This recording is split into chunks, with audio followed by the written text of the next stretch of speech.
Hello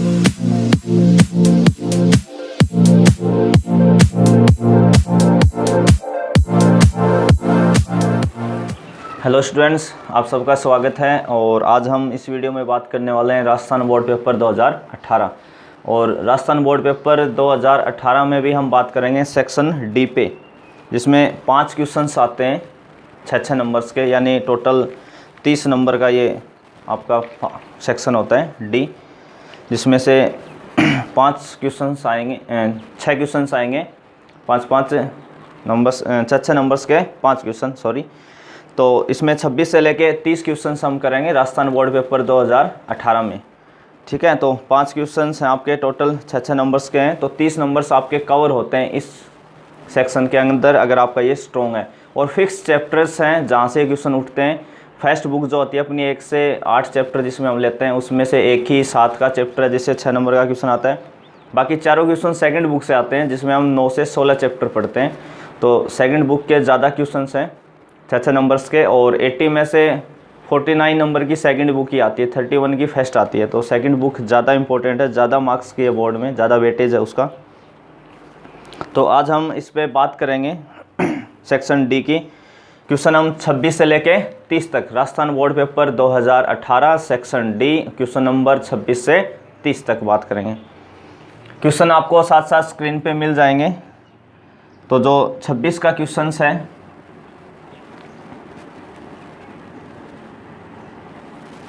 questions में आपको एक तो दिया है log x की पावर x प्लस x की पावर log x। बस x के रेस्पेक्ट में इसका डिफ्रेंशिएशन करना आपको, बस x के रेस्पेक्ट में क्या करना है, डिफ्रेंशिएशन करना है। तो इस क्वेश्चंस में सबसे आसान क्वेश्चंस है, बुक का नहीं है, ये CBSE बोर्ड वाली बुक का क्वेश्चंस है, पर इस टाइप के क्वेश्चंस हैं अपने बहुत सारे। तो कैसे हम इसका डिफ्रेंशिएशन करेंगे, क्योंकि log x की पावर में x है प्लस x की पावर में क्या है, log x है। तो हमें ध्यान क्या क्या रखना है, पहले वो हमें देखना है। तो सबसे पहले तो कुछ स्टूडेंट्स जो इसमें गलती करते हैं, मान लो कई बार इस टाइप के क्वेश्चंस आते हैं, x की पावर y प्लस y की पावर x इजिकल टू 1, और अगला कहता है फाइंड dy अपॉन dx, यानी एक तरीके से डिफ्रेंशिएशन ही करवा रहा है आपसे।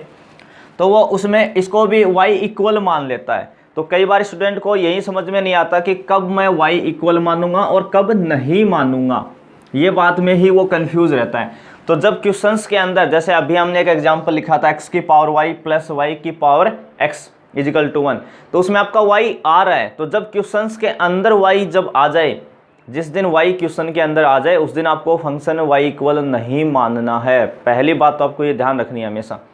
आप देखो इसमें पूरे में कहीं y नहीं है, कहीं भी y नहीं है, तो आप इसको y बराबर माने सबसे पहले।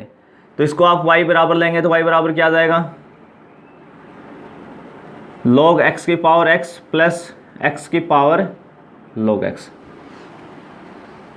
अब आप क्या करेंगे, जो पहले वाला है उसको आप u नाम दे देंगे एक बार के लिए, और दूसरा जो आपका फंक्शन है उसको आप v नाम दे देंगे, और इसका डिफ्रेंशिएशन कर देंगे, यानी अवकलन कर देंगे आप विद रेस्पेक्ट टू x। तो y का x के रेस्पेक्ट में कितना हो जाता है, हमें पता है dy अपॉन dx होता है। u का कितना हो जाएगा, du अपॉन dx। v का कितना हो जाएगा, dv अपॉन dx। इसको आप इक्वेशन 1 कह देंगे। देखो हमने पहले दिए गए क्वेश्चन को किसके इक्वल लिया, y का। y के इक्वल कब लेना है, जब क्वेश्चन के अंदर y नहीं हो, तब ध्यान रखना है। पहले वाला जो पार्ट था उसको हमने एक बार u नाम दे दिया, जो सेकंड पार्ट था उसको हमने एक बार v नाम दे दिया, और फिर उसका कर दिया। तो dy बटे dx, तो हमें अब बस ये 2 वैल्यू निकालनी है, एक तो du अपॉन dx पता करना है और एक dv अपॉन dx का पता करना है। तो हम du अपॉन dx का पहले पता करेंगे, तो उससे पहले हमें ये पता होना चाहिए कि u कितना माना था हमने। तो u को हमने किसको नाम दिया था, u बराबर हमने लिखा था log x की पावर x। u को हमने क्या माना था, किसको माना था, log x की पावर x बराबर u। तो अब इसका हम डिफ्रेंशिएशन कैसे करें, तो इसके लिए हम दोनों साइड log लेते हैं। दोनों साइड क्या लेते हैं, टेकिंग बोथ साइड log, दोनों पक्षों में log लेते हैं। तो कईयों को ये दिक्कत रहती है कि सर हमें याद ही नहीं रहता कि log कब लेना होता है कब नहीं लेना होता। तो उसका भी एक फंडा है अपने पास कि देखो log x में x आ रहा है और ऊपर भी क्या आ रहा है x, यानी बेस है उसमें भी x का फंक्शन है और ऊपर भी क्या है x है। और x को हम क्या बोलते हैं वेरिएबल, वेरिएबल का मतलब चर, यानी चर की घात क्या है चर, चर की घात क्या है भाई चर है। और जब चर की घात चर आए, हम कहते हैं ना जब कोई व्यक्ति ज़्यादा चर करता है तो उसका इलाज कौन करते हैं लोग करते हैं। जो व्यक्ति ज़्यादा चर करता है यानी चर की घात चर, हमें उससे कनेक्ट करना है इसको, चर की घात चर। तो जो व्यक्ति ज़्यादा चर करता है ना तो उसका इलाज कौन करता है लोग करते हैं। लोग का मतलब लोग लेना आपको। तो जब भी बेस में भी चर हो पावर भी चर हो, दोनों स्थितियों में तो आप हमेशा क्या लें लोग लें, दोनों साइड क्या लें लोग लें, लोग उसका इलाज करेंगे। तो देखो हम इसका अगर लोग लेते हैं तो ये कितना हो जाएगा, दोनों साइड अगर लोग लेंगे तो ये log u कहलाएगा भाई, और ये हो जाएगा log x की पावर x। ठीक है भाई, एक बार इसको ऐसे लिख लिया log x की पावर x। एक स्टेप में बढ़ा रहा हूँ ताकि आपको अच्छे से समझ में आ जाए log u। तो log की प्रॉपर्टी क्या कहती है, जो घात होती है वो इनटू में आ सकती है। घात किस में आ सकती है इनटू में, तो x इनटू में आ जाएगा, आगे log और log के आगे क्या बचे log x। अब आप इसका डिफ्रेंशिएशन करेंगे यानी अवकलन करेंगे विद रिस्पेक्ट टू x के। तो देखो log u का, log का डिफ्रेंशिएशन कैसे होता है, log के आगे जो भी होगा वो 1 अपॉन में आ जाएगा। तो ये हो जाएगा 1 upon u du upon dx। पहले log का 1 अपॉन u, फिर u का du अपॉन dx। इधर दो फंक्शन मल्टीप्लाई में है जिसमें एक x है और एक log x है। तो दो मल्टीप्लाई में फंक्शन जब भी होते हैं तो हम डिफ्रेंशिएशन पहले एक का करते हैं दूसरे को छोड़ते हैं, फिर दूसरे का करके पहले को छोड़ते हैं, किसी भी एक का। तो इसमें हम पहले x को छोड़ रहे हैं, x को सेम रखा तो आप इस पार्ट का करेंगे तो इसमें पहले बाहर वाले log का होगा, इस log का, और log के आगे कौन बैठा है log x। तो ये log क्या करेगा 1 अपॉन log x कर देगा, इसको क्या कर देगा 1 अपॉन log x इंटू फिर अंदर वाले log x का कितना हो जाएगा 1 अपॉन x प्लस, अब हम किसको छोड़ने वाले हैं log x को। तो किसका करोगे अब x का, तो x का कितना होता है 1 होता है, x का डिफ्रेंशिएशन कितना हो जाएगा 1 हो जाएगा। तो ये आ गया du अपॉन dx। देखो एक तो u इससे क्रॉस मल्टीप्लाई होगा तो u इधर आ जाएगा और बाहर देखो इस x से ये x कैंसिल हो जाएगा तो कितना बचा अंदर 1 अपॉन log x बचा केवल, और यहाँ से क्या बचा आपके पास log x। और u आपने किसको माना था, u आपने क्या कहा था log x की पावर x, तो ये यहाँ पे आ जाएगा। u का मान हम वापस पुट कर रहे हैं log x की power x 1 upon log x plus log x। ठीक है भाई, ये तो किसका मान आ गया du अपॉन dx की वैल्यू आ गई भाई, किसकी वैल्यू आई है du अपॉन dx। अब हमें एक वैल्यू और चाहिए भाई dv अपॉन dx भी चाहिए। तो dv अपॉन dx के लिए अपन पहले v का मान पता करेंगे। v कितना माना था हमने, v हमने माना था x की पावर log x को। v किसको बोला था x की पावर log x, यानी ये जो पार्ट था इसको हमने v कहा था। अब वहीं दोनों साइड क्या लेंगे आप log लेंगे, तो ये तो log v बन जाएगा भाई, और log x की पावर में कितना है log x है, और ये इनटू में आ जाएगा तो log x into log x ऐसा हो जाएगा भाई। तो मैं इसको इधर लिख रहा हूँ भाई,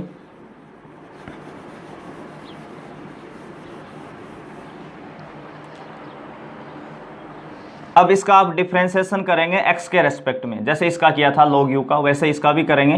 तो पहले log का होगा, log के आगे कौन बैठा है v, तो log क्या करता है इसको 1 अपॉन में ले आएगा भाई 1 अपॉन v। और या हम एक स्टेप और बढ़ा देते हैं, चलो इसको थोड़ा सा और ढंग से लिख देते हैं, यानी इसको हम log v बराबर क्या लिख सकते हैं log v बराबर log x into log x। एक तो आप यहीं पे कर सकते हैं फर्स्ट सेकंड का रूल लगा के, एक को u इंटू वी का, एक को छोड़ के दूसरे का। दूसरा आप अगर समझते हैं तो ये चीज़ का मतलब क्या log x into log x मतलब log x का क्या हो गया स्क्वायर हो गया, तो और आसान रहेगा, आपको 2 बार नहीं करना पड़ेगा। अब इसका हम डिफ्रेंशिएशन करते हैं यहाँ पे, तो log v का कितना हो गया 1 अपॉन v और v का dv अपॉन dx। अब इसका करेंगे तो सबसे पहले किसका होगा घात का, सबसे पहले डिफ्रेंशिएशन किसका होता है घात का। तो घात कितनी है 2, तो 2 इंटू में आ जाएगा भी आपका log x की घात कितनी बचेगी, 2 माइनस 1, क्योंकि x की पावर n का डिफ्रेंसिएशन यानी अवकलन कितना होता है, n इंटू एक्स की पावर n माइनस 1, ये आ गया।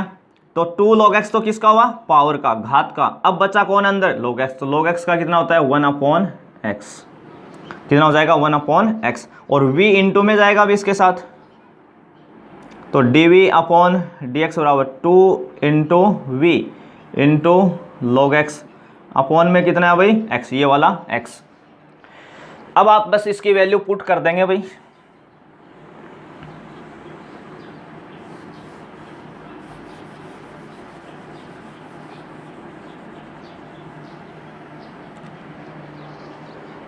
अब इसकी वैल्यू पुट कर देंगे v की, तो dv upon dx equal to 2 into v कितना था आपके पास, x की पावर log x, और इंटू में कितना है log x अपॉन x, तो dv upon dx equal to कितना आ जाएगा 2 इंटू, अब देखो ये जो x है, नीचे वाला x है, इसकी पावर कितनी आज के दिन यहाँ पे 1, कि 1 कभी भी शो नहीं करेगा, आपको खुद को ही समझना है कि 1 पावर है।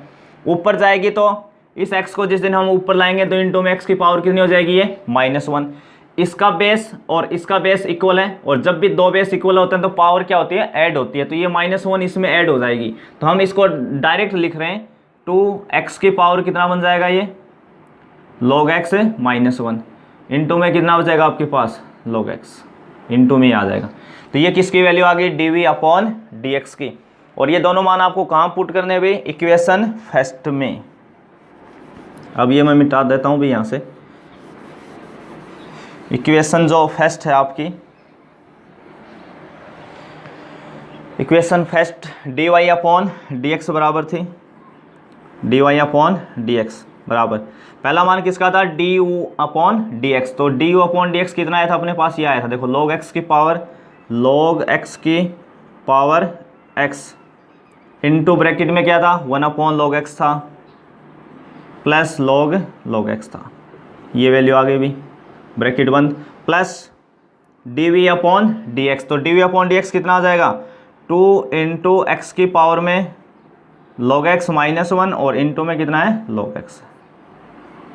तो ये आपका इसका डिफ्रेंशिएशन आ गया जो आपको क्वेश्चन में पूछ रहा था। तो हमें ध्यान क्या रखना है, जब भी x की पावर x यानी चर की पावर चर आए तो आपको हमेशा log लेना है, ठीक है। दूसरा, उस क्वेश्चन में जब भी y नहीं दिखे, पूरे क्वेश्चन में y कहीं भी नहीं मिले तो आप y इक्वल माने, और जब अंदर y आ जाएगा तो कभी भी y बराबर वापस नहीं माने, नहीं तो क्वेश्चन वहीं गलत हो जाएगा। तो ये आपको विशेष ध्यान रखना है।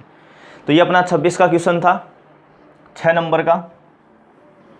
अगले पे हम बात करते हैं 27 के क्वेश्चंस पे, जो इंटीग्रेशन वाले, ये तो 7 का चैप्टर है भाई आपका, फर्स्ट बुक से जो एक ही क्वेश्चन आता है, तो आपका ये फिक्स पैटर्न हमेशा 26 नंबर पे ही आएगा बोर्ड में, चेंज पैटर्न यानी नंबर जो है वो भी चेंज नहीं होता, वही मिलेगा आपको। अब अपन बात करते हैं 27 के क्वेश्चन की, जो बहुत इंपॉर्टेंट क्वेश्चंस हैं, और इस टाइप के 2-3 क्वेश्चंस हैं, और अगर आप एक इस चैप्टर में, ये 10 के चैप्टर का क्वेश्चन है वैसे इंटीग्रेशन वाले पे, डेफिनेट इंटीग्रेशन, निश्चित समाकलन। अगर इसमें आप log sin x का अगर आपको इंटीग्रेशन आता है तो कम से कम भी आप 10 से 12 क्वेश्चन इस चैप्टर के आसानी से कर सकते हो उसके बेसिस पे। तो आपको log sin x का क्वेश्चन पहले बहुत अच्छे से सीखना चाहिए। तो इसमें आपको ये प्रूफ करवा रहा है, क्वेश्चन नंबर हम 27 की बात कर रहे हैं भाई। तो हम LHS साइड ले रहे हैं इसकी,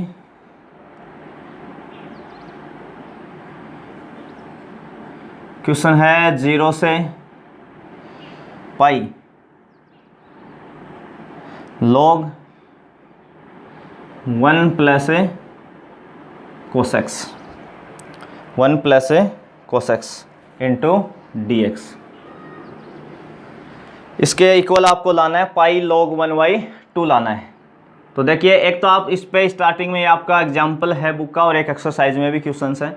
आप 0 से ए वाली प्रॉपर्टी लगा सकते हो इंटीग्रेशन की।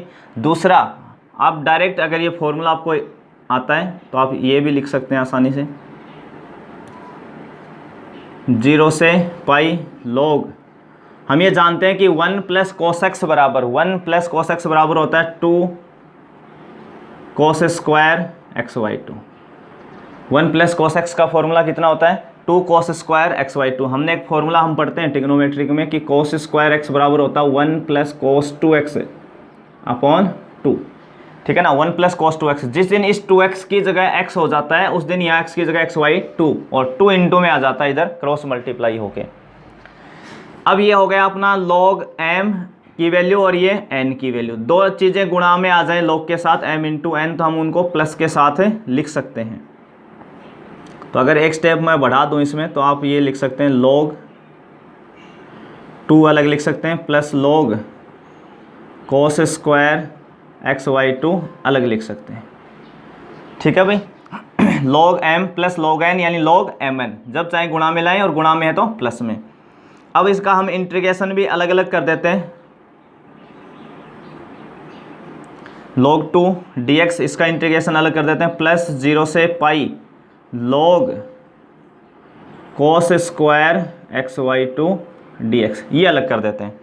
अब इसका इंटीग्रेशन हो जाएगा क्योंकि log 2 तो कांस्टेंट है, dx का x होता है, कोई दिक्कत नहीं है, बचा ये पार्ट आपका। तो इसमें हम इसको लिख देते हैं log 2 बाहर आ जाएगा और dx का इंटीग्रेशन कितना होता है x, लिमिट 0 से पाई प्लस। अब देखो log m की पावर n, log m की पावर n होती है तो इस n को हम इंटू में ला सकते हैं और आज के दिन n कौन है यहाँ, ये cos स्क्वायर, स्क्वायर जो आपकी, तो 2 इंटू में आ जाएगा तो 0 से पाई log cos x by 2 dx। इस 2 को हम इंटू में ले आए log के, अब ये log cos एक्स बाई 2 बन गया आपका।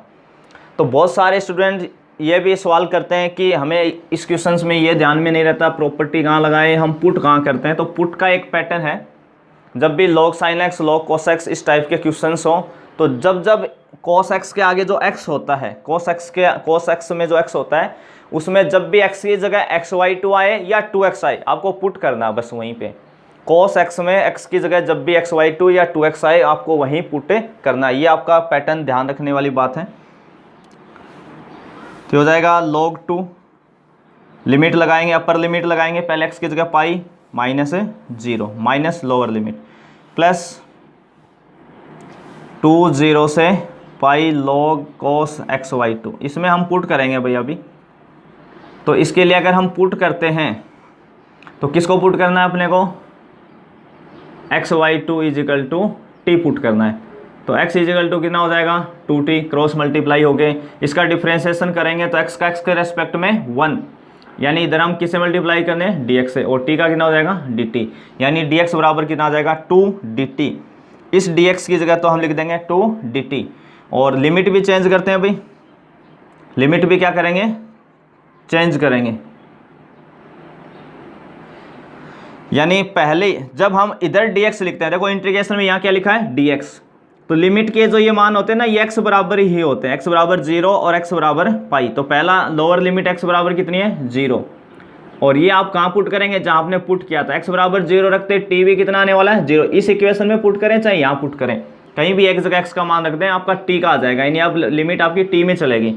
When x equal to 0 then t equal to 0। दूसरा x इजिकल टू कितना है भाई पाई, तो t इजिकल टू कितना आ जाएगा पाई बाई 2। देखो इस x की जगह रखो पाई, तो पाई बटे 2 यानी पाई बाई 2 बन जाएगा, ये आपकी लिमिट चेंज हो जाएगी। तो इसका अपनी वैल्यू कितनी आ गई, एक तो ये पाई log 2 बन गया भाई, पाई से मल्टीप्लाई हो गया कितना हो गया पाई log 2, और एक हम दूसरा यहाँ पे dx की जगह कितना लिखने वाले हैं 2 dt। एक तो 2 पहले से ही अपना क्वेश्चंस में और एक ही dt के साथ है, तो टोटल कितना हो जाएगा अभी 4। लिमिट हो गई अब चेंज 0 से पाई बाई 2, और ये कितना हो जाएगा log cos t dt, क्योंकि x बाई 2 को हमने क्या कहा था t और dx की जगह 2 dt लिखा है, तो 2 हमने बाहर मल्टीप्लाई कर दिया, 2 से 4 हो गया और dt अंदर आ गया। अब ये पैटर्न बन गया। दूसरा इसको हम आप सिंपल ऐसे भी लिख सकते हैं पाई log 2 प्लस 4 0 से pi by 2 log cos x dx, ठीक है। इसको आप इक्वेशन 1 कह सकते हो। यहाँ से हमने यहाँ पे t को किस में बदला भाई x में, t को किस में बदल दिया x में बदल दिया, पहली ही प्रॉपर्टी से। कौन सी प्रॉपर्टी यूजली हमें इसमें, पहली प्रॉपर्टी। तो सबसे पहले आपको क्या करना है, यहाँ तक कैसे पहुँचना है, तो जो log 1 प्लस cos x था उसमें आप 1 प्लस cos x का फॉर्मूला अप्लाई करें, 2 cos स्क्वायर एक्स वाई 2 लिखें, फिर log mn यानी log m plus log n अलग अलग करें, फिर पावर में जो उसको इनटू में लाएं, पहले वाले पार्ट का इंटीग्रेशन हो जाएगा और xy2 को t माने, ये आपको ध्यान रखना है। अब ये अपना जो LHS साइड है इसको मैं यहीं लिख देता हूँ कि इसकी वैल्यू कितनी आ गई, पाई log 2 प्लस के 4 0 से πy2 log cos x dx, equation first. इसमें हम इस वैल्यू को I1 मान लेते हैं एक बार के लिए, किसको मान लेते हैं, 0 से πy2 log cos x को। तो ये आप सबको पता है 0 से πy2 log cos x का जितना मान होता है वही sin x का होता है, बस एक स्टेप का फ़र्क होता है। तो चाहे आपको जिसको sin x का आता है वो cos x का कर सकता है, cos x को आता है वो sin x का आसानी से कर सकता है। इसीलिए मैं कह रहा था कि log sin x आपको बहुत अच्छे से आना चाहिए। तो अब इसको हम 2 नंबर दे देते हैं। तो हम log sin x का और log cos x का इंटीग्रेशन कैसे करते हैं वो भी इस क्वेश्चन में साथ साथ सीख रहे हैं, 2 चीज़ें सीख रहे हैं। अगर ये 6 नंबर में अलग से पूछता है तब भी, और ये वाला क्वेश्चन है तब भी, ये उसी का एक पार्ट है। तो इस स्थिति में हम log sin x का या log cos x का इंटीग्रेशन कैसे करते हैं वो भी हमें ध्यान रखना है। तो सबसे पहले हम इस पर प्रॉपर्टी लगाते हैं 0 to a वाली या a plus B minus x वाली, कोई सी भी आप समझें। जो सबसे इम्पोर्टेंट प्रॉपर्टी है, जो सबसे ज़्यादा यूज़ होती है प्रॉपर्टी में, वो लगाते कैसे हैं, इस फंक्शन में जहाँ जिसका आप इंटीग्रेशन करते हो, इंटीग्रेशन किसका कर रहे हैं, log cos x का। तो इसमें x ये है अभी cos x के साथ, उस x की जगह हम क्या लिखते हैं, ये इन दोनों सीमाओं को जोड़ लें, 0 प्लस πy2, 0 प्लस πy2 कितना होगा जुड़ के πy2, और x घटा दें, ये वैल्यू x की जगह लिखनी है। तो इसी के लिए हमने एक इसके शॉर्ट प्रॉपर्टी भी बना रखी है, जिस दिन 0 से a होता है उस दिन x की जगह a माइनस एक्स लिख दें आप सीधा, क्योंकि 0 को जोड़ने पे कोई फर्क तो पड़ने वाला है नहीं। तो आज के दिन a की जगह कौन है, यहाँ पे πy2 है, a की जगह कौन है भाई, πy2 है। तो यहाँ आप क्या लिखेंगे, log cos, इस x की जगह क्या लिखने वाले हो, πy2 माइनस एक्स। हाँ ये ध्यान रखें अभी, dx वाले x में मत लिख देना गलती से, इसमें नहीं लिखते, जिसका इंटीग्रेशन करते हैं उसके अंदर लिखते हैं बस। जहाँ भी फंक्शन में x होगा उस x की जगह हम क्या लिखते हैं, जो भी ऊपर वाली लिमिट होती है उसमें से x घटा के उस x की जगह ही लिख देते हैं बस। अब हमें पता है कि cos πy2 माइनस एक्स, तो ट्रिग्नोमेट्रिक वाला रूल लगेगा भैया, और ट्रिग्नोमेट्रिक वाले रूल में ये फर्स्ट क्वाड्रेंट में आ गया, और 90 माइनस के साथ फंक्शन हमेशा चेंज होता है। तो cos किस में चेंज होगा, sin x में, ये किस में आ जाएगा, sin x में। जिस दिन sin x का होता है तो हम इसको sin πy2 माइनस एक्स लिखते हैं और cos x, बस इतना ही फर्क होता है दोनों स्टेप में। जिस दिन ये देता है तो इसमें चेंज हो जाता है, और ये देता है तो इसमें चेंज आ जाएगा, बस ये एक बीच वाली स्टेप का फर्क है प्रॉपर्टी का। अगर log sin x का इंटीग्रेशन पूछता है तो हम लिखेंगे log sin πy2 minus x, किस में चेंज हो जाएगा, cos x में और cos sin में।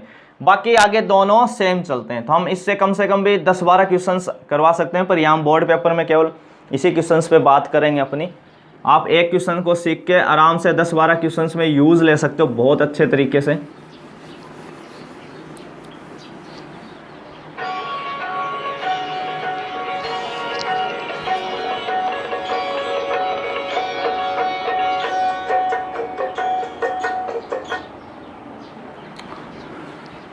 चलिए तो आगे हम करते हैं इसमें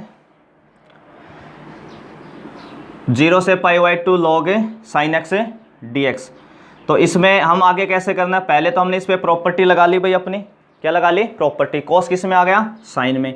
अब हम दोनों इक्वेशन को जोड़ देते हैं, इक्वेशन 2 प्लस 3, दोनों इक्वेशन को ऐड कर देंगे, ठीक है। तो ऐड करेंगे तो देखो LHS साइड जुड़ेगी, ये I1 जुड़ के कितना हो जाएगा आपका 2I1, कितना हो जाएगा 2I1, और ये जुड़ के कितना हो जाएगा 0 से πy2 में एक स्टेप बढ़ा देता हूँ, 0 से πy2 log cos x dx है, और इसमें हम कितना ऐड कर रहे हैं 0 से πy2 log sin x, ये दोनों लिख रहे हैं भाई, इन दोनों को ऐड कर रहे हैं। जिनको बात समझ में आ जाए वो थोड़ा शॉर्ट में कर सकते हैं इन चीज़ों को प्रैक्टिस के बाद। तो 2I1 बराबर अपनी वैल्यू कितनी हो जाएगी। अब देखो इन दोनों क्वेश्चन में 0 से πy2 और dx तो सेम है, इसमें भी dx है, इसमें भी dx है, इसमें इंटीग्रेशन का साइन है, इसमें भी है, लिमिट 0 से πy2 है, इसमें भी 0 से πy2 है। तो हम क्या करते हैं, इतना कॉमन ले लेते हैं 0 से πy2 और dx। तो यहाँ से कौन बचा अंदर, log cos x, कितना बचेगा log cos x, और यहाँ से कितना बचेगा log sin x। dx, log cos x plus log sin x, ये बचेगा। अब आपको क्या करना है, log m plus log n, अगर ऐसा है तो आपको इंटू में लाना, भाई प्लस में है तो इंटू में ले आएंगे, और जिस दिन इंटू में होते हैं उस दिन हम प्लस में ले जाते हैं।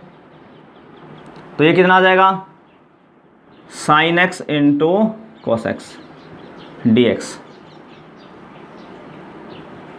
अब अगले स्टेप पे क्या करना आपको, यहाँ ये ध्यान रखना है कि 2 से आप इसको गुणा करें, मल्टीप्लाई करें, और 2 का डिवाइड लगाएं, 2 का क्या लगाएं, डिवाइड लगाएं। अब ये क्या बन जाएगा आपका, ऊपर कितना बन गया भाई, ये किसका फॉर्मूला होता है, sin 2x का, sin 2x upon 2 into dx। अब ये क्या हो जाएगा, log m upon n, m upon n, तो डिवाइड में होते हैं तो किस में चले जाएंगे, माइनस में, और हम साथ साथ 2 इंटीग्रेशन एक साथ ही कर रहे हैं भाई। ये आपका m है और ये नीचे वाला की वैल्यू किसकी है, n की। तो log m अपॉन n बराबर होता है log m minus log n, और दोनों के साथ क्या लगा लेंगे आप, इंटीग्रेशन का साइन लगा लेंगे। तो log m यानी log sin 2x, इसका इंटीग्रेशन अलग, माइनस 0 से π/2 log 2 अलग dx।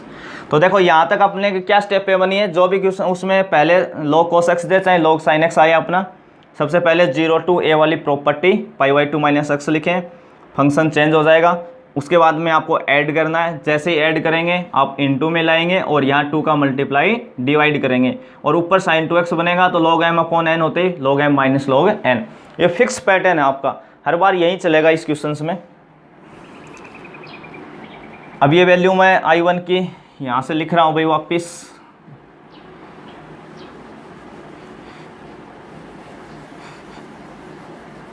क्योंकि इसको हम पूरा सॉल्व कर रहे हैं, शॉर्ट में नहीं कर रहे हैं, नहीं तो मैं इसकी डायरेक्ट वैल्यू ही बता देता आपको log cos x की कितनी होती है, पर हम पूरा सीख रहे हैं, साथ में एक क्वेश्चन और एक्स्ट्रा सीख रहे हैं अपना। तो ये वैल्यू किसके बराबर चल रही थी, 2I1 के, 2I1 के बराबर ये वैल्यू चल रही थी भाई, यहाँ से आपकी 2I1 के बराबर। अब देखो ये सेकंड पार्ट तो इंटीग्रेशन हो जाएगा, फर्स्ट की हम बात करते हैं। तो यहाँ कितना है 2x, और मैंने कहा था जब भी इस x की जगह x/2 या 2x आए तो आपको पुट करना है। तो यहाँ पे भी हम पुट करने वाले हैं 2x की जगह t, तो ये हो जाएगा 2dx बराबर dt, 2dx बराबर dt, x के रेस्पेक्ट में करें चाहे आप t के डिफ्रेंशिएशन करें, x का 1 होगा इंटू dx करें t का dt। अब ये 2 तो इसके डिवाइड में चला जाएगा, तो यहाँ से आप क्या लिख सकते हो, dx बराबर dt अपॉन 2। लिमिट भी चेंज कर लें आप, यहाँ लिमिट कितनी x equal to, lower limit कितनी आपकी x इजिकल टू 0, देन तब यानी t कितना हो जाएगा, x 0 रखेंगे भाई, यहाँ पे इस x की जगह 0 रखेंगे तो t भी कितना आने वाला है 0, और जब x इजिकल टू कितना है π/2 तो t कितना हो जाएगा भाई, पाई हो जाएगा, t कितना हो जाएगा पाई। हम ये क्यों करते हैं, इसमें हमें कैसे भी करके इसको वापस log sin x या log cos x में लाना है, log sin x या log cos x में। तो इस 2x को क्या बनाना है, वापस x बनाना है, इसीलिए हम 2x को एक बार के लिए t पुट करते हैं। तो देखो अब ये कितना हो जाएगा आपका, 2I1 बराबर चल रहा था अपना ये मान, अब नई लिमिट कितनी होगी 0 से पाई, और इस dx की जगह कितना आएगा dt अपॉन 2, तो ये 1/2 कॉन्स्टेंट है बाहर आ गया, dt हम अंदर रख लेंगे, log sin t dt minus, इसमें दूसरे वाले पार्ट में log 2 कांस्टेंट है, इसको हमने बाहर ले आए, और dx का इंटीग्रेशन सब जानते हैं कितना होता है x, और 0 से π/2। अब देखो ये log sin t बना लिया, अब हमने इसको log sin x या log cos x तो बना लिया, परंतु अपनी लिमिट चेंज हो गई, क्योंकि लिमिट 0 से π/2 अगर हो तो अपने लिए बहुत आसान था, पर ये 0 से क्या हो गई पाई होगी। तो जैसे हमने 2x को x बनाने की कोशिश की तो लिमिट बदल गई। अब लिमिट तोड़ने के लिए आपने एक प्रॉपर्टी पढ़ी है 0 से 2a वाली, 0 से 2a fx dx बराबर 2 इंटू 0 से fx dx, ये प्रॉपर्टी होती है। और ये कब काम करती है, यदि f2a माइनस x बराबर क्या हो जाए, fx हो जाए। तो आपको ये ध्यान रखना है कि इस लिमिट को हमें वापस π/2 बनाना है। तो एक तो आप प्रॉपर्टी याद रखें, या आप अपना सीधा पैटर्न याद रखें कि मुझे कैसे भी करके यहाँ क्या लाना है π/2, तो इसमें 2 का भाग लगाना है, तो मैं यहाँ 2 का गुणा कर दूंगा। जैसे ये 2 का गुणा आया, देखो 2a से a बनाना है, तो हमने 2a में किसका भाग दिया 2 का, तो यहाँ 2 से क्या कर दिया, इसको गुणा कर दिया। एक तो आप ऐसे याद रखें, ये प्रॉपर्टी तभी लागू होती है जब ये कंडीशन फॉलो करे। तो आज के दिन 2a की जगह यहाँ कौन है पाई, 2a की जगह कौन है पाई, पाई माइनस एक्स बना भाई, और फंक्शन कौन है अपना log sin t, तो जब इस log sin t और इस t की जगह आप पाई माइनस एक्स या पाई माइनस टी भी लिखेंगे तो हमें पता है 180 माइनस थीटा सेकेंड क्वाड्रेंट में होता है, साइन पॉजिटिव होता है तो ये log sin t ही देगा, यानी जो फंक्शन था वहीं आ जाएगा, कोई फर्क नहीं पड़ने वाला इस पर। इसका मतलब आप ये प्रॉपर्टी अप्लाई कर सकते हैं। तो आप या तो ये प्रॉपर्टी अपनी या सीधा पैटर्न याद रखें यहाँ से, क्योंकि हम इस t की जगह जब लिखेंगे पाई माइनस टी तो इस फंक्शन में कोई चेंज नहीं आएगा। साइन 180 माइनस थीटा भी साइन थीटा होता है, इसलिए हम प्रॉपर्टी लगा सकते हैं। और प्रॉपर्टी अगर हम लगा सकते हैं तो क्या लिख सकते हैं, 2 का मल्टीप्लाई कर सकते हैं और लिमिट में 2 का डिवाइड लगा सकते हैं। तो ये बन जाएगा log sin t dt और ये आपकी कितना आ जाएगा log 2 पाई बाई 2 माइनस 0, कितना हो जाएगा पाई बाई 2 माइनस 0। 2 से 2 आपका कैंसिल हो गया अभी, तो ये हो जाएगा 0 से pi by 2 log sin x dx। T की जगह हमने क्या लिख लिया x, ये आप कहीं भी चेंज करें, फर्स्ट प्रॉपर्टी आपकी ये है कि x की जगह t और t की जगह x आप कभी भी चेंज करें, कोई चेंज नहीं आएगा इंटीग्रेशन पे। इसको मल्टीप्लाई करेंगे तो कितना हो जाएगा, ये माइनस के पाई बाई 2 log 2। ठीक है, अब ये इक्वेशन जो 3 हमने लिखी थी पीछे वो यही थी भी, 0 से pi by 2 log sin x dx, और ये किसके बराबर थी, I1 के बराबर थी। तो I1 minus pi by 2 log 2, और देखो ये I1 इधर आके इसमें घटेगा भी, तो 2I1 में से I1 घटाओगे तो क्या आ जाएगा I1 माइनस के पाई बाई 2 log 2। तो I1 की वैल्यू कितनी आ गई आपके पास, I1 की वैल्यू आ गई माइनस के पाई बाई 2 log 2, ये I1 की वैल्यू आई है। और ये हम कहाँ पुट करने वाले हैं, वो वापस अपनी इक्वेशन फर्स्ट में पुट कर देंगे, इक्वेशन फर्स्ट के अंदर।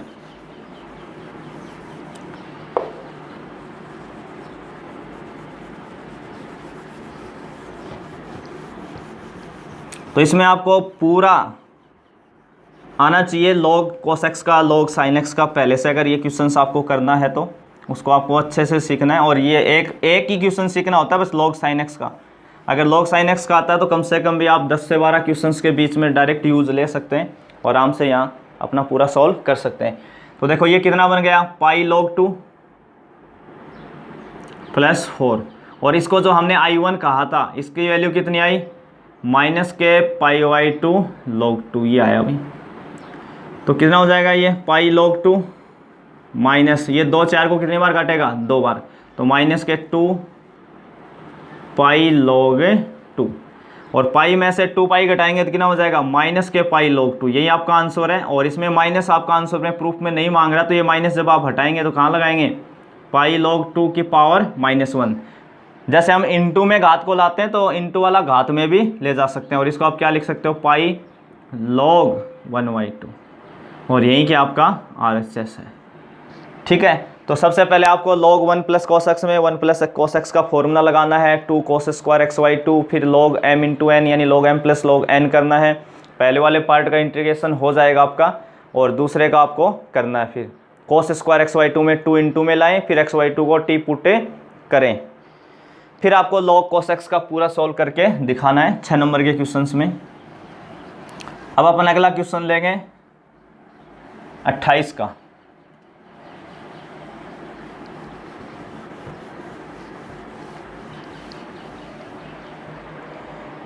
क्वेश्चन नंबर 28, इसमें ऑप्शन भी मिला है, साथ साथ 2 क्वेश्चंस हैं, चॉइस है आपके पास इस चैप्टर से, और ये अपना डिफरेंशियल इक्वेशन वाले से, अवकल समीकरण से। तो पहला दिया है dy upon dx equal to x plus y plus 1 upon 2x plus 2y plus 3, ये क्वेश्चंस दिया है। तो इसमें बहुत सारे स्टूडेंट्स के ये प्रॉब्लम रहती है कि हमें मेथड ही पहचान में नहीं आता कि होमोजीनियस यानी समघात लगेगा, लीनियर यानी रेखिक लगेगा। ठीक है, ये उसको कंफ्यूज करता है। तो आपको वैसे 3 मेथड्स हैं, 3 के उन्होंने एक और 7 टोटल 6 मेथड हम पढ़ते हैं इसमें, 6 एक्सरसाइज इसके ऊपर। एक वेरिएबल भी हम सेपरेट करते हैं, अक्षरों को पृथक करना, 2 उसके हैं, 2 होमोजीनियस के हैं और 2 लीनियर के हैं। 6 मेथड पढ़ते हैं, 6 में से आपको केवल 2 पे ही फोकस रखना है, होमोजीनियस और लीनियर, समघात और रेखिक पे। तो ये जो क्वेश्चंस आया है आपका, ये चेंज होके होमोजीनियस वाले में है, परंतु उसमें भी हम दो पढ़ते हैं, एक तो बड़े वाला मेथड और एक छोटे वाला। तो ये छोटे वाले में है क्योंकि इनका रेशियो इक्वल है, यहाँ 1/2 है और यहाँ भी 1/2 है। तो पहचान क्या है, होमोजेनियस का जो चेंज होके क्वेश्चन आता है उसमें x और y की पावर हमेशा 1 होती है। x और y की पावर अगर 1 से ज़्यादा जाएगी कभी भी, जैसे x² भी लिख गया पूरे क्वेश्चन में, तो या तो चेंज होमोजेनियस का है डायरेक्ट या फिर लीनियर में जाएगा। तो यहाँ एक्स वाई की पावर 1 हो और साथ में कोई कांस्टेंट ऐड हो जाए, साथ में क्या हो जाए, कांस्टेंट ऐड हो जाए, तो अपना छोटे वाला पैटर्न होता है। चाहे तो आप रेशियो से दिखाएं या सीधा ही आप इसको ऐसे लिख के भी बता सकते हैं, जो हम 12.4 के अंदर शायद पढ़ते हैं। ये नीचे जैसे आप 2 कॉमन लेंगे इनसे, तो ये क्या बन जाएगा, x प्लस वाई, और प्लस कितना है भाई 3, 2 × x प्लस वाई प्लस 3। अब देखो यहाँ भी x प्लस वाई लिखा और यहाँ भी x प्लस वाई, बस आपको इसको ही पुट करना है, कोई ज़्यादा उस मेथड में जाने की जरूरत नहीं है। पीछे वाली एक्सरसाइज का रूल भी आप लगा सकते हो। तो यहाँ आप पुट कर लें, x प्लस वाई को क्या मान लें, t मान लें। अब इसका आप डिफ्रेंसिएशन करें, यानी अवकलन करें, x के रेस्पेक्ट में कर लें, क्योंकि हमें dy/dx की वैल्यू पुट करनी है। तो x का x के रेस्पेक्ट में कितना हो गया 1, y का कितना हो जाएगा dy/dx, t का कितना हो जाएगा dt/dx। तो dy/dx बराबर कितना आ जाएगा, यहाँ से dt/dx -1, ये उधर जाएगा तो कितना हो जाएगा -1। ये सारी वैल्यूज़ आपको यहाँ इक्वेशन फर्स्ट में पुट करनी है। किस में पुट करनी है, इक्वेशन फर्स्ट में। तो देखो इक्वेशन फर्स्ट में करेंगे तो dy/dx की जगह तो अपन कितना लिखने वाले हैं, dt/dx -1 इजिकल टू, इस x प्लस वाई को हमने क्या कहा था t, तो ये बना t+1, और ये नीचे कितना बनेगा 2t+3, 2t+3 ये बन जाएगा भाई आपका। तो देखो एक तो आप इसमें डायरेक्ट ये पुट कर सकते हैं, और रेशियो वाले में भी आप यही करेंगे, a/a' बराबर b/ds। आप यहाँ लिख सकते हैं कि इनका रेशियो इक्वल था x और y के कोफिशिएंट का, तो उसमें हमें जाने की जरूरत ही नहीं है, क्योंकि हम ये मेथड हम पीछे भी पढ़ते हैं 1-2 क्वेश्चन लास्ट में, और वहीं से आपका एक क्वेश्चन उठा है। तो आप डायरेक्ट जब भी आपको ये पहचान में आ जाए, पहचानने का तरीका था कि x और y की पावर 1 होगी और साथ में कोई कांस्टेंट ऐड होगा, ठीक है ना। दोनों स्थितियों में उनका रेशियो इक्वल होता है तो अपना शॉर्ट मेथड काम में करता है, और रेशियो इक्वल नहीं होता उस दिन तो काफ़ी बड़ा क्वेश्चन बनता है, तो उस पर अभी तक बोर्ड में नहीं पूछा है। इसको हम आगे अगर सॉल्व करते हैं अपना, तो -1 उधर जाएगा तो क्या हो जाएगा भाई +1, प्लस t+1 2t+3। तो एलसीएम लेंगे तो एलसीएम कितना आ जाएगा 2t+3, ये 1 से मल्टीप्लाई होगा तो 2t+3 + t+1, तो 2t+3, और ये ऐड हो गया कितना हो जाएगा भाई 3t+4 हो जाएगा। यहाँ से आपको क्या करना है, वेरिएबल सेपरेट करने हैं, चरों को अलग अलग करना है, t का फंक्शन एक तरफ, x का एक तरफ। तो देखो ये इधर मल्टीप्लाई में आएगा, तो जो न्यूमरेटर होता है वो डिनोमिनेटर होता है वो न्यूमरेटर में आ जाएगा, और न्यूमरेटर डिनोमिनेटर में चला जाएगा। तो 2t+3 upon 3t+4 into dt equal to dx, 2t+3 upon 3t+4 into dt equal to dx। अब यहाँ से आप क्या कर देंगे, इसका बोथ साइड इंटीग्रेशन, दोनों पक्षों का समाकलन कर देंगे। तो इंटीग्रेशन का साइन लगा देंगे भी, 2t+3 upon 3t+4 into dt, और यहाँ कितना आ जाएगा dx आ जाएगा। अब बस आपको इसका इंटीग्रेशन करना है।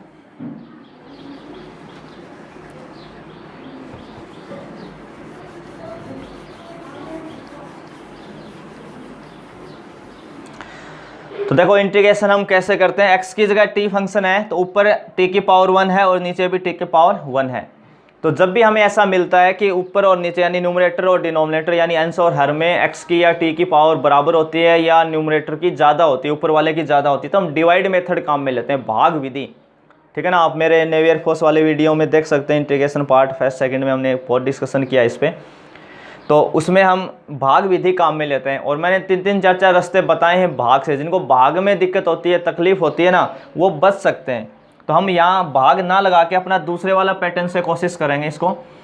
तो इसको हम कैसे लिखेंगे, सेपरेट करेंगे। यहाँ से हम इसके 2 हिस्से बना लेंगे, 2t अपॉन 3t प्लस 4 का इंटीग्रेशन अलग कर देंगे भाई, प्लस 3/3t प्लस 4 का अलग कर देंगे, और बराबर कितना था dx, तो dx का हो गया x प्लस c, इसका इंटीग्रेशन तो हो गया x प्लस c। अब देखो हमने पहले क्या कर लिया, इनको सेपरेट कर लिया, भाग से हम बच रहे हैं। दूसरा, अब इस वाले पार्ट का हो गया, ऊपर कांस्टेंट है, इसका हो जाएगा डायरेक्ट इंटीग्रेशन। अब बचा ये, देखो ऊपर 2t है और नीचे 3t है, तो अब भी आप या तो इसमें भाग लगाएं या उससे बचने के लिए आप क्या करें, जैसा हर है वैसा अंश बनाएं, जैसा डिनोमिनेटर वैसा न्यूमरेटर बनाएं। तो नीचे 3t है तो ऊपर भी 3t हमें लाना है, तो सबसे पहले हम इस 2 को बाहर लाएंगे भाई, 2 को बाहर बुला लेते हैं एक बार के लिए, तो t/3t प्लस 4dt ये बना भाई। अब हमें ऊपर 3t चाहिए, नीचे 3t है तो ऊपर भी 3t, तो हम 3 को इंटू करेंगे। अब 3t अपने पास तो था नहीं, हम बाहर से मंगवाए, एक बार उधार लिया कि 3 आ जाओ भाई, 3 इंटू में लाए तो हम बाहर किसका लगाएंगे, 3 का डिवाइड भी, क्योंकि अपने पास तो था नहीं, तो इंटू में करें। दूसरा प्लस कितना है 4, तो आप इसमें 4 को जोड़ दें और 4 को घटा दें, ये dt हो जाएगा। प्लस इसमें तो 3 क्या आपका कांस्टेंट, 3 क्या है कांस्टेंट, इसको आप छोड़ेंगे तो ये बचा dt/3t4। तो dx/x का इंटीग्रेशन होता है log x, dx/x का कितना होता है log x, dx/x प्लस 1 का कितना होता है log x प्लस 1। तो कांस्टेंट साथ में आ जाए कोई दिक्कत नहीं है, ये log में ही जाएगा, इसका इंटीग्रेशन भी किस में जाएगा आपका log में। ये मैं मिटा ही देता हूँ भाई इधर वाला,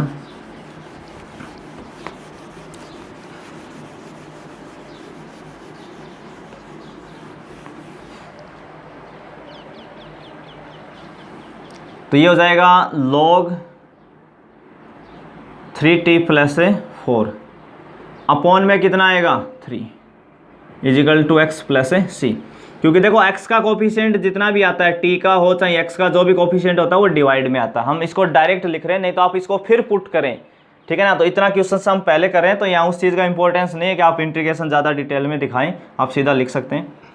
तो ये एक तो 3 से 3 क्या हो जाएगा कैंसिल। अब देखो यहाँ से इसको हम सेपरेट करते हैं,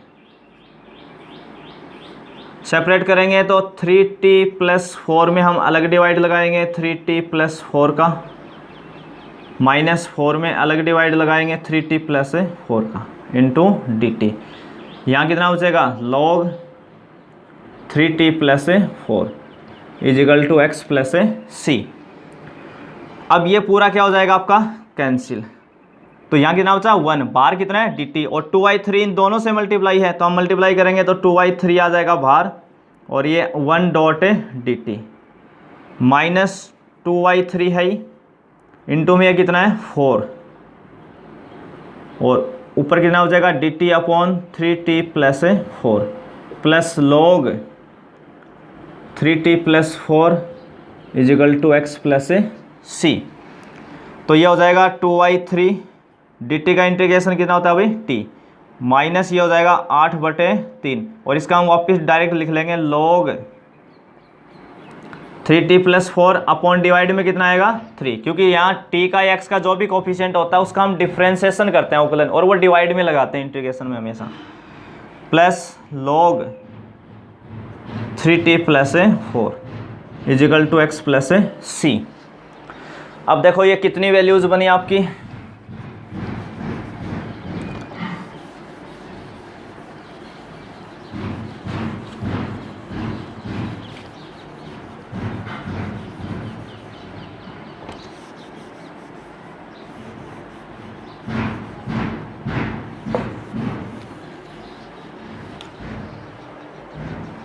अब देखिए ये 2t अपॉन 3 है, माइनस ये हो जाएगा भाई 8/9, 3 इंटू 3, इंटू में कितना है log 3t प्लस 4, और ये है log 3t plus 4 equal to x plus c। देखो ये तो दोनों में सेम है, ये इंटू में है, इसका कोफिशिएंट कितना है -8/9, -8/9, और इसका कोफिशिएंट कितना है 1, दोनों को ऐड कर लो तो कितना आ जाएगा एलसीएम लेने पे 9 - 8 यानी 1/9। तो आप इसको सीधा लिख सकते हो, यानी इन दोनों को एलसीएम लेके सॉल्व करोगे तो कितना हो जाएगा ये plus 1/9 9 into log 3t plus 4 equal to x plus c। अब हम इसमें t की वैल्यू पुट कर दें, साथ साथ इस पूरे को कितने से मल्टीप्लाई कर दें, 9 से। कितने से मल्टीप्लाई कर दें, 9 से। बाकी आप यहाँ भी आंसर t की वैल्यू पुट करके छोड़ सकते हो, पर और थोड़ा सोल्व करना है अच्छे से, तो आप इसको 9 से मल्टीप्लाई कर लें इसको पूरे को। तो 2t/3 किससे मल्टीप्लाई कर दें, इससे 9 से। इसको 9 से करेंगे तो 9 हट जाएगा भाई, और ये कितना हो जाएगा 9x प्लस 9c। अब ये 3 इसको कितनी बार काटेगा, 3, तो 3 और ये कितने हो गए 6। t की वैल्यू कितनी थी, x प्लस वाई हमने माना था t को। यहाँ भी t का मान रखेंगे तो ये t का कितना हो जाएगा 3x प्लस 3y प्लस 4, सीधा मल्टीप्लाई कर दिया भाई 9x प्लस 9c। अब देखो ये 6 जिस दिन इस x से गुणा होगा तो 6x, और इससे होगा तो 6y, कितना हो जाएगा 6y। तो 6y तो हमने लिख लिया, और ये हो गया 6x, और ये 9x जिस दिन इधर आएगा तो घटेगा तो कितना हो जाएगा माइनस का 3x। देखो 6x और ये 9x घटेगा तो माइनस 3x बचेगा, plus log 3x plus 3y plus 4 equal to 9c, और इसको आप एक बार क्या नाम दे देंगे, c डैश। तो ये आपका आंसर आ जाएगा 6y minus 3x plus log 3x plus 3y plus 4 equal to c dash, या c1 नाम दे दें, कोई भी नाम दे दें। तो इसमें जो इंटीग्रेशन वाला पार्ट है वो ज़रूर थोड़ा सा लेंदी है, थोड़ा सा इसमें आपको प्रैक्टिस ढंग से करनी है। आप भाग विधि यूज करें, या जो मैंने मेथड तरीका बताया वो भी आप यूज कर सकते हैं। अपन अगला क्वेश्चन लेंगे इसमें, जो इसका सेकंड पार्ट है। तो इसमें हम 28 का अपना अगला क्वेश्चन ले रहे हैं। 28 का जो सेकंड पार्ट है उस पर हम देख रहे हैं क्वेश्चन क्या दिया आपको, tan inverse y minus x into d y equal to दे रखा है 1 plus y square into d x, 1 plus y square into d x. ठीक है, ये क्वेश्चन है। तो ये इसमें आपको पर्टिकुलर सॉल्यूशन पूछा है, विशिष्ट हल पूछा है। यदि x बराबर 0 y बराबर 0 हो तो ये लीनियर वाला है, देखते ही पता लग जाता है कि ये लीनियर वाला है या होमोजीनियस है। होमोजीनियस वाला जो क्वेश्चन होता है समघात में, अगर उसके अंदर पूरे में कहीं भी साइन आ गया, कोस आ गया, टेन आ गया, साइन इनवर्स आ गया, तो उसके आगे जैसे साइन आया तो उसके आगे या तो y बटे एक्स हो मिलेगा आपको लिखा हुआ, या x बटे वाई। अगर ऐसा मिलता है तो आपको हमेशा होमोजीनियस लगाना है। अगर सिंपल साइन x लिखा है, या साइन इनवर्स y लिखा है, या टेन इनवर्स y लिखा है, तो लीनियर है पक्का आपका। अब लीनियर में भी दो टाइप बनती हैं, dy बटे dx भी बनता है और dx बटे dy भी बनता है, dx बटे dy या dy अपॉन dx। तो उसमें भी बहुत सारे स्टूडेंट कंफ्यूज रहते हैं कि हमें कैसे पता चलेगा कौन सा बनाना है। तो देखो इसमें tan इनवर्स y आया है तो 100% dx अपॉन dy बनेगा। ये tan इनवर्स x होता तो dy बटे dx होता, ठीक है ना, ये भी एक पहचान है उसकी। तो इसलिए हमें इसमें क्या बनाना है, dx अपॉन dy। तो हम उसी हिसाब से चलेंगे, तो इसका डिवाइड इसमें लगा दें, इधर tan inverse minus y upon x का किस में डिवाइड लगा दें, 1 प्लस वाई स्क्वायर का, और इस dy का इसके अंदर लगा दें dx का, तो dx अपॉन dy। तो ये कितना हो जाएगा, tan inverse y upon 1 plus y square, separate कर रहे हैं भाई, minus x upon 1 plus y square बराबर कितना है, dx अपॉन dy। अब इधर कौन जाएगा, ये वाला जाएगा, ये वाला जाएगा, यहाँ भी कन्फ्यूजन रहती है। तो देखो dx अपॉन dy लिखा है, ऊपर जो x, अगर ऊपर x है इसमें dx में, अगर ऊपर x है तो x वाला टर्म उधर जाएगा। जिस दिन ये dy बटे dx होता है तो y वाला, क्योंकि जो इसकी स्टैंडर्ड इक्वेशन होती है वो dy upon dx plus p y equal to q में। तो देखो यहाँ y है तो यहाँ भी y होता है, आज के दिन यहाँ x है तो यहाँ x वाला टर्म उधर जाएगा, ये उधर जाके किस में हो जाएगा, प्लस में। तो हम इसको इधर लिख रहे हैं भाई dx upon dy plus x upon 1 plus y square equal to कितना बच गया, tan inverse y upon 1 plus y square, tan inverse y upon 1 plus y square. अब इसको आप कंपेयर करवा लेंगे, ये लीनियर में आपकी चेंज होगी, किस में चेंज होगी, लीनियर में, और इसको आप कंपेयर करवाएंगे किससे, dx upon dy plus px equal to q से। इन दोनों इक्वेशन को क्या करवाएंगे, कंपेयर, और कंपेयर करवाएंगे तो आपको p और q की बस दो ही वैल्यू हमें पता करना है कि p कितना है और q कितना है।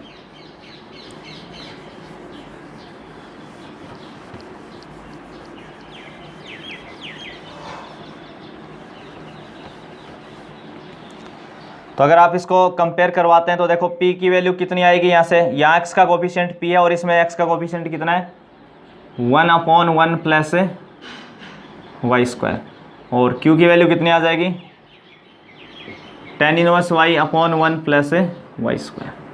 ये पी क्यू की वैल्यू आ गई। अब आपको इसमें सबसे पहले एक निकालना होता है आई एफ, इंटीग्रल फैक्टर, और इसका फॉर्मूला होता है ए की पावर में इंटीग्रेशन पी डी वाई, क्योंकि ये d x upon d y वाला फॉर्म है इसलिए यहाँ डी वाई आएगा। और पी की वैल्यू कितनी है 1/1 plus y square into d y.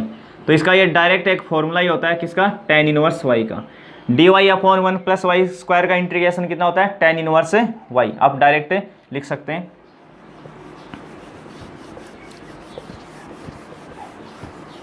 तो सबसे पहले इसमें एक आपको आई एफ निकालना होता है। आई एफ निकालने के बाद में इसका आप जनरल सॉल्यूशन लिखेंगे, यानी व्यापक हल लिखेंगे।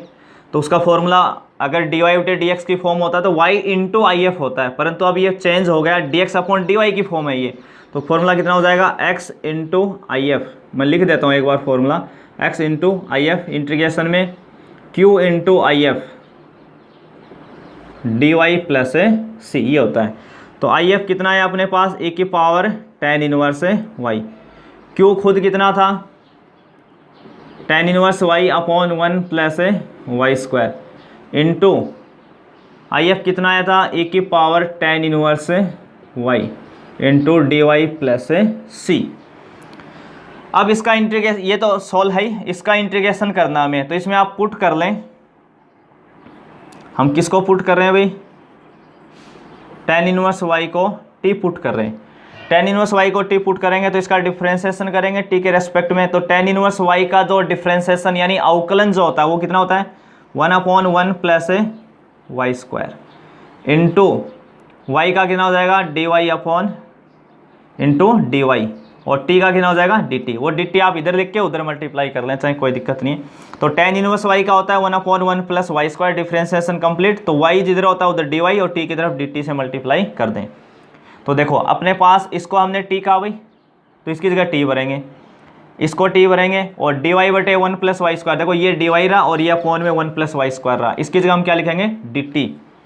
तो ये अपना कितना बनने वाला है, मैं इसको मिटा रहा हूँ भाई आप।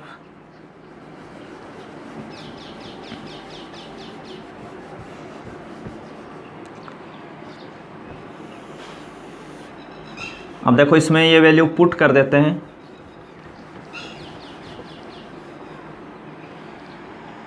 तो x इंटू ए की पावर tan इनवर्स y, ये तो लिखा हुआ ही था अभी।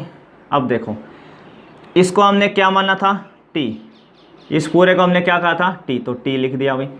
इसमें ए की पावर t, क्योंकि इसको हमने t कहा था, और ये जो बता d y upon 1 plus y square, ये किसके बराबर है dt के प्लस c। बस ये आपको पुटे करना है। tan इनवर्स y जहाँ था वहाँ t लिख दिया, और d y upon 1 plus y square को हमने क्या भर दिया dt। अब इस पे आप इंटीग्रेशन करेंगे तो दो फंक्शन है भाई t में, और दो फंक्शन जब भी मल्टीप्लाई में आए, चाहे x के आए चाहे y में आए चाहे t में, यहाँ t में आ रहे हैं, तो उस स्थिति में आप फर्स्ट सेकंड का रूल लगाते हैं, और वो भी आई लेट के अकॉर्डिंग हम चूज करते हैं। तो ए की पावर जो एक्सपोनेंशियल फंक्शन होते हैं वो हमेशा सेकंड माना जाता है, और t अपने आप में फिर फर्स्ट हो ही गया आपका। तो इसका इंटीग्रेशन कितना आ जाएगा, रूल क्या कहता है, रूल कहता है कि आप फर्स्ट को छोड़ें भाई, टी को हमने छोड़ दिया, सेकंड का इंटीग्रेशन यानी सेकंड का समाकलन। तो ए की पावर टी का कितना होता है ए की पावर टी माइनस इंटीग्रेशन का साइन लगा लें, फर्स्ट का डिफ्रेंसिएशन करना होता है, फर्स्ट जिसको हम छोड़ के आते हैं उसका क्या करते हैं अवकलन करते हैं। तो टी का टी के रेस्पेक्ट में कितना हो जाएगा 1, और ए की पावर टी का इंटीग्रेशन, देखो फिर बता रहा हूँ, सेकंड को हम छोड़ते, फर्स्ट को हम छोड़ते हैं, टी सेम लिखा, ए की पावर टी का इंटीग्रेशन माइनस फर्स्ट का डिफ्रेंसिएशन और सेकंड का इंटीग्रेशन। फर्स्ट को छोड़ेंगे, सेकंड का इंटीग्रेशन माइनस और इंटीग्रेशन साइन लगा लें, फर्स्ट का डिफ्रेंसिएशन और सेकंड का इंटीग्रेशन, और वापस पूरे का इंटीग्रेशन कर लें। तो ए की पावर टी का वापस कितना हो जाएगा ए की पावर टी, और इसमें अगर हम ए की पावर टी कॉमन ले लें तो ये कितना हो जाएगा टी माइनस 1 प्लस सी, और ये किसके बराबर चल रहा था ए की पावर tan इनवर्स y के, x इंटू ए की पावर tan इनवर्स y, और t कितना माना था हमने tan इनवर्स y, और यहाँ भी t कितना है tan inverse y, -1 plus C. अब इसमें आप x बराबर दिखाना चाहें तो पूरे में डिवाइड लगा सकते हैं या इसको यहीं इतना भी सॉल्व कर सकते हैं, पर ये तो आपका क्या है, जनरल सॉल्यूशन। ये क्या आया, जनरल सॉल्यूशन। पर इसने क्या पूछा है, पर्टिकुलर सॉल्यूशन, विशिष्ट हल पूछा है। तो जब भी क्वेश्चन में विशिष्ट हल पूछेगा तो उसमें आपको एक कंडीशन जरूर देगा कि x इतना y इतना। जब भी पर्टिकुलर सॉल्यूशन पूछेगा तो आपको ये भी देगा कि x का मान इतना है तो y का इतना होगा। उसके लिए हम क्या करते हैं, वो वैल्यू पुट करके हम c की वैल्यू पुट कर निकालते हैं बस। ये जो अपना c कांस्टेंट होता है, आर्बिट्रेरी कांस्टेंट होता है, जो स्वेच्छाचार होता है, बस इसकी वैल्यू निकालनी होती है। तो उसके लिए आपको कंडीशन क्या दी इसने, x0 और y0 क्या दिया, एक तो x भी 0 दिया है और y भी कितना दिया है, 0। ये दोनों वैल्यू आप इसमें पुट कर लें। तो जैसे आप इस x की जगह 0 रखेंगे तो इनटू में जो भी आए क्या हो जाएगा, 0। e की पावर tan इनवर्स y यानी tan इनवर्स y, y का मान 0 तो tan इनवर्स 0 तो e की पावर 0, ये भी 0, -1 प्लस c। तो e की पावर 0 कितना होता है, 1, और -1 से करेंगे तो -1 प्लस c।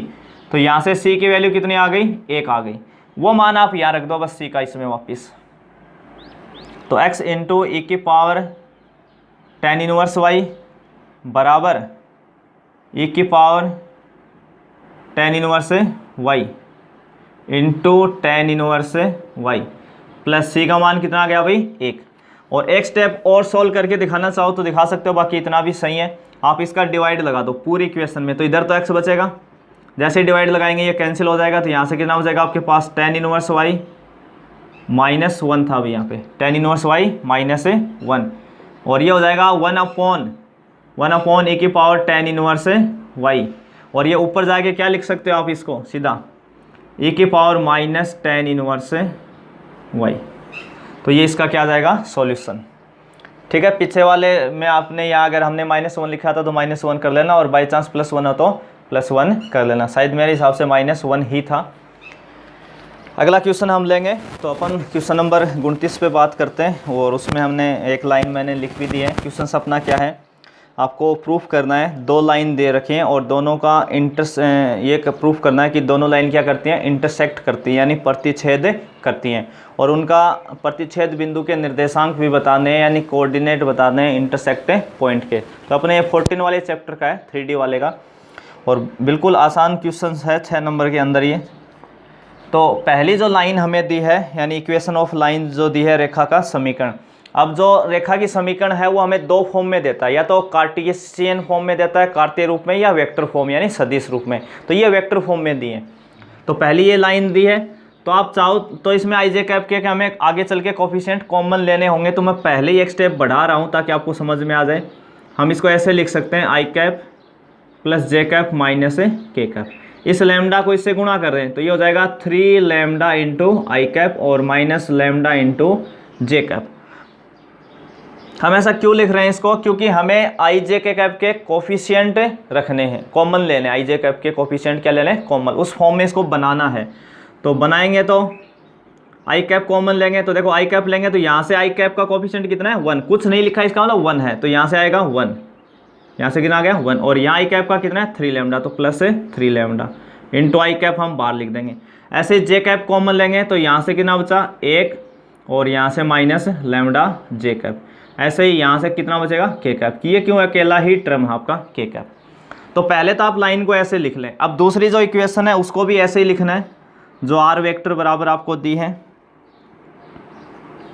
4i माइनस के कैप, 4i माइनस के cap plus mu into 2i plus 3 के कैप। इसमें भी हम आई जे कैप कॉमन लेके इस फॉर्म में इसको बनाने वाले हैं। तो एक स्टेप आप बढ़ा लें, जिनको समस्या है डायरेक्ट कॉमन लेने की वो एक स्टेप बढ़ा लें अपनी। तो पहले कितना हो जाएगा, म्यू को गुणा करेंगे तो 2 म्यू इंटू आई कैप और 3 म्यू इंटू के कैप। अब आप आराम से कॉमन ले लें इसमें, तो कॉमन लेंगे तो कितना बन जाएगा अपना ये, इसमें से आई कैप कॉमन लेंगे तो यहाँ से कितना बच गया 4, और यहाँ से प्लस के 2 म्यू इंटू आई कैप। जे कैप का टर्म इसमें कहीं भी नहीं है, के कैप का है, तो के कैप लेंगे तो यहाँ से देखो कितना बनने वाला है -1, और यहाँ से प्लस के 3 म्यू इंटू के कैप। ये क्या आ जाएगी आपकी इक्वेशन 2 आ जाएगी। तो आप दोनों इक्वेशंस को मैं अब वापस लिख रहा हूँ। कॉमन लेने के बाद जो अपनी इक्वेशंस बनी हैं वो कैसे आई हैं उसको मैं वापस लिख रहा हूँ ऊपर। तो जो अपनी पहली इक्वेशंस है, इक्वेशन 1 जिसको हमने दे रखा वो कितनी है, आर वेक्टर बराबर 1 + 3 लैम्डा इंटू आई कैप प्लस 1 - लैम्डा इंटू जे कैप और माइनस के कैप। ये इक्वेशन फर्स्ट है। और सेकंड कितनी है, 4 + 2 म्यू इंटू आई कैप प्लस -1 + 3 म्यू इंटू के कैप। ये इक्वेशन सेकंड है। तो सबसे पहले हमें क्या करना है, जब भी वेक्टर फॉर्म में देगा, लाइंस किस में देगा, वेक्टर फॉर्म में देगा, तो उसमें आप आई जे कैप कॉमन लेके ऐसे लिख लें। अब आपको क्या दिखाना है इस क्वेश्चन में, प्रूफ क्या करना है, आपको ये प्रूफ करना है। तो इसका मतलब लाइन इंटरसेक्ट करेंगे, आपको ये दिखाना है कि लाइन क्या करती हैं, इंटरसेक्ट करती हैं। अगर एक दूसरे को इंटरसेक्ट करेंगे तो आपको वो इंटरसेक्ट पॉइंट भी बताना है। अगर दो लाइन इंटरसेक्ट कर रही हैं तो उनका कॉमन पॉइंट होगा भी। अगर दो लाइन एक दूसरे को इंटरसेक्ट कर रहे हैं तो वो कॉमन पॉइंट होगा, और उस कॉमन पॉइंट को हम वेक्टर आर मान लेते हैं। एक बार जो प्रतिच्छेद बिंदु होगा उसका स्थिति सदिश यानी वेक्टर फॉर्म में आर वेक्टर या वैसे एक्स वाई जेड उसके निर्देशांक, वो दोनों लाइन के ऊपर स्थित होगा। तो दोनों लाइन को क्या करेगा, सेटिस्फाई करेगा। दोनों लाइन को क्या करेगा, सेटिस्फाई करेगा। सेटिस्फाई करेगा इसका मतलब दोनों के आर बराबर होंगे भाई। तो हमें ये कंडीशन यूज लेनी है, लैंग्वेज आप लिख सकते हैं, if the lines intersect then position vector, हम क्या मान लें उसको, आर, उसका पोजिशन वेक्टर क्या मान लें, आर, जो कि कॉमन होगा बोथ द गिवन लाइन, दोनों का। तो हम आपको करना क्या, बस जब भी ऐसा क्वेश्चन आता है तो हमें क्या करना है, वेक्टर फॉर्म में हम ये मान लेंगे कि दोनों लाइन प्रतिच्छेद करती हैं, प्रतिच्छेद करती हैं तो उनका प्रतिच्छेद बिंदु क्या होगा, समान। तो उसको प्रतिच्छेद बिंदु का हम स्थिति सदिश यानी पोजीशन वेक्टर किसको मान रहे हैं, आर को, यानी आर बराबर आर रखना है। और वैसे भी दोनों आर बराबर है तो आप इक्वल रख सकते हो। ये इंटरसेक्ट ही तभी करेंगे जब आर बराबर क्या आएगा, आर, यानी वो पॉइंट दोनों को सेटिस्फाई करेगा। तो आपको कुछ नहीं करना, दोनों इक्वेशंस को इक्वल रखना बस। आप तो इतना याद रखें, नियम न्याय आप छोड़ दें, दोनों इक्वेशंस को क्या रखना है, बराबर रखना है। इधर ये लिख दें 4 + 2 म्यू इंटू आई कैप प्लस -1 + 3 म्यू इंटू के कैप, दोनों को बराबर। और दोनों साइड हम कंपेयर करेंगे यानी तुलना करेंगे आई कैप, जे कैप और के कैप के कोफिशिएंट की। तो देखो इधर एलएचएस साइड में आई कैप का कोफिशिएंट कितना है, 1 + 3 लैम्डा। इधर आई कैप का कौन है, 4 + 2 म्यू। और इसको अगर हम थोड़ा सा सिंपली सॉल्व कर, आई जे कैप की आई कैप का कंपेयर किया भाई, एलएचएस साइड में आई कैप का कोफिशिएंट ले लिया और आरएचएस साइड से आई कैप का कोफिशिएंट ले लिया, दोनों को बराबर रख दिया। तो ये लिखा है 3 लैम्डा, ये 2 म्यू इधर आएगा तो माइनस में हो जाएगा, और ये 1 उधर जाएगा तो 4 में से घटेगा तो 3। इसको हम इक्वेशन 3 कह देते हैं। अब हम दोनों साइड जे कैप के कोफिशिएंट का कंपेयर करेंगे यानी तुलना। तो इधर कितना है, 1 - लैम्डा, और इधर जे कैप का कितना है, इसमें जे कैप है ही नहीं तो कितना आएगा कोफिशिएंट, 0। तो यहाँ से अपनी लैम्डा की वैल्यू कितनी आ गई, 1, इक्वेशन 4 कह दो इसको। और के कैप का लेंगे तो यहाँ -1, और इधर के कैप का कोफिशिएंट कितना है, -1 + 3 म्यू। तो देखो -1 से -1 कैंसिल, तो म्यू बराबर कितना आ जाएगा, 0। अब हमें यहाँ हमेशा 3 इक्वेशंस मिलेंगे। 3 में आप कोई भी 2 इक्वेशन सोल्व करेंगे। कितनी इक्वेशन सोल्व करेंगे, 2, उससे लैम्डा और म्यू पता करेंगे और वो तीसरी इक्वेशन में पुट करेंगे। तो अपने पास लैम्डा और म्यू इसमें डायरेक्ट ही आ चुके हैं, लैम्डा और म्यू की वैल्यू डायरेक्ट आ गई। ये आपको इसमें पुट करवानी है इक्वेशन 3 में। अगर ये इसको सेटिस्फाई कर गए तो आप बोलेंगे लाइन इंटरसेक्ट करती है। तो अपन क्या करेंगे, इक्वेशन 3 जो है, फ्रॉम इक्वेशन 3 उसका आप LHS ले लेंगे। क्या ले लेंगे, LHS, 3 लैम्डा - 2 म्यू, और उसमें लैम्डा और म्यू की वैल्यू पुट करवा दो भाई। तो लैम्डा तो कितना है, 1, और म्यू कितना है, 0। तो ये कितना आएगा, 3, और ये किसके बराबर है, RHS के। यानी ये दोनों वैल्यू इसको सेटिस्फाई कर रही है इक्वेशन 3 को आपको। इसका मतलब लाइन क्या करेंगे, इंटरसेक्ट करेंगे। एक तो ये प्रूफ करना था, तो ये प्रूफ हो गया। दूसरा उसने क्या पूछा, इंटरसेक्ट पॉइंट भी पूछे। क्या पूछे कि इंटरसेक्ट पॉइंट भी बता दो।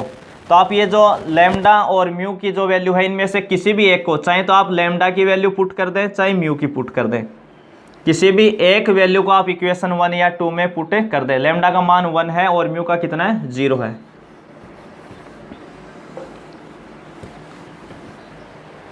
लैम्डा की कितनी आई वैल्यू, 1, लेमडा की वैल्यू कितनी है 1 है और म्यू की कितनी है 0 है।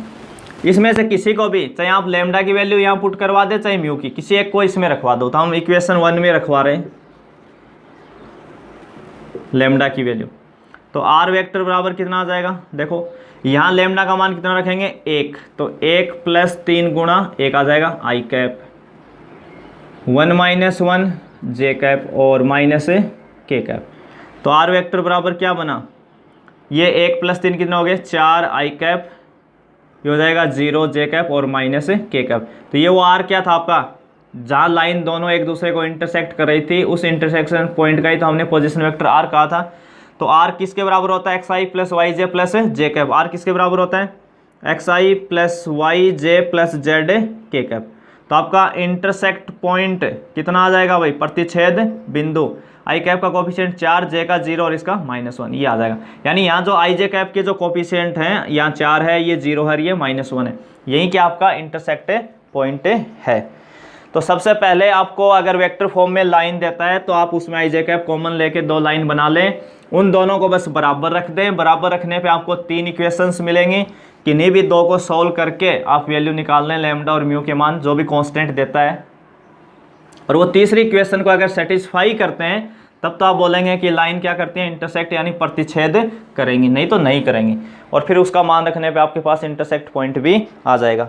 अपन लास्ट क्वेश्चन 30 पे बात करते हैं, प्रोबेबिलिटी पे आता है और इसमें चॉइस भी मिलती है आपको। 2 क्वेश्चन हमेशा पूछता है और इसमें 3 ही मेथड आपके हैं। तो मोस्टली एक तो बेस थ्योरम है उस पर पूछता है और उसी का पहला क्वेश्चन आपका ये है। क्वेश्चन है कि एक थैला है ए यानी बैग है ए, उसमें 3 लाल यानी 3 रेड हैं और 4 काली यानी 4 ब्लैक बॉल गेंद हैं। और एक थैला बी है जिसमें 4 लाल और 5 काली गेंद हैं, यानी बी बैग जो है उसमें 4 रेड और 5 ब्लैक गेंद हैं। एक जो गेंद है वो ए थैले से बी थैले में स्थानांतरित की जाती है। स्थानांतरित का मतलब है कि आप बैग ए से एक बॉल निकालेंगे और बैग बी के अंदर डाल देंगे। बैग ए से निकाल के किस में डाल देंगे, बैग बी में। अब बॉल डालने का मतलब बॉल 2 टाइप की आपके पास, एक तो रेड है और एक ब्लैक है। तो आप रेड भी डाल सकते हो और लाल भी, यानी स्थानांतरित 2 टाइप से गेंद होगी, लाल को भी कर सकते हो और काली को भी। तब एक गेंद बी थैले से निकाली जाती है, यानी आप बैग ए से एक गेंद निकाल के बैग बी में डाल देंगे, उसके बाद में एक गेंद जो है वो बी थैले से निकाली जाएगी। डालने के बाद जब आप स्थानांतरित कर देंगे, बॉल को ट्रांसफर कर देंगे, उसके बाद में बी बैग से एक बॉल निकालनी है और निकाली गई जो बॉल है वो लाल रंग की प्राप्त होगी, यानी रेड होगी। तो इस बात की क्या प्रायिकता है कि स्थानांतरित गेंद काली है, यानी प्रोबेबिलिटी किसकी पूछ रहा है कि ट्रांसफर बॉल ब्लैक है, इसकी पूछ रहा है। तो ये जो प्रोबेबिलिटी शब्द जिसके साथ जुड़ा होता है ना, प्रायिकता शब्द कि स्थानांतरित गेंद काली है, वहीं आप E1 E2 में मानते हैं। बहुत से कंफ्यूज रहते हैं कि हम E1 E2 किसे कहें, ए किसे कहें। तो जो अपनी घटना E1 है, इवेंट E1, हम ये मान लें कि जो लाल गेंद है, सबसे पहले हम क्या मान लें, लाल गेंद को थैले ए से थैले बी में स्थानांतरित करना,